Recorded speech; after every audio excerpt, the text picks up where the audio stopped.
బాబు నా అన్వేషణ, మేము ఈ సిచ్యువేషన్లో ఈ వీడియో తీస్తున్నాం అంటే నీకోసమే. ఈ రోజున బాబుని అయ్యో వాడు అని అంటున్నావు. అంతకన్నా ఫస్ట్ చేసిన వీడియోలోని పోక్సో యాక్టర్ ఎందుకు మాట్లాడినావు? నువ్వు ఆ రోజు పోక్సో యాక్టర్ మాట్లాడడం వల్లనే ఈ రోజు నా ఇంట్లోని నా భర్త చనిపోయాడు. బయట 10 మంది 4 విధాలు మాట్లాడబట్టి దాని గురించి టెన్షన్ పడి బీపీ పెంచుకొని నెత్తుల నరాలు బ్రెయిన్లో నరాలు బ్లాక్ అయ్యి రోజుకి ట్రీట్మెంట్ జరుగుతున్నా కూడా బీపీ కంట్రోల్ కాక బ్రెయిన్ డెడ్ అయి చనిపోయాడు. కేవలం నువ్వు చెప్పిన ఆ పోక్సో యాక్ట్ వల్లనే ఇదంతా జరిగింది. ఇది నీకు ఎంతవరకు న్యాయం? ఆ ఊరు తిరగకుండా సగం బట్టలు వేసుకుని ఆ రోజులు పట్టుకొని తిరుగుతావు. దాన్ని ఏమంటారు? దాన్ని చూసి ఏం నేర్చుకోరు సమాజాన్ని.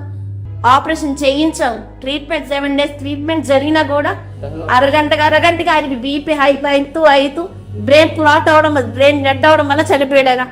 ఈ రోజు నా ఇంట్లోని పెద్ద మనిషి లేకుండా చేసావు నువ్వు. ఎంతవరకు న్యాయం ఇది నీకు? ఈ రోజు నా భర్త ఇంట్లో చనిపోయాడంటే కేవలం నువ్వు తీసిన పోక్సో యాక్ట్ అనే మాటకి ఆయన హై బీపీ టెన్షన్తో హై బీపీ పెంచుకొని బ్రెయిన్ డెడ్ అయి చనిపోయింది. అలా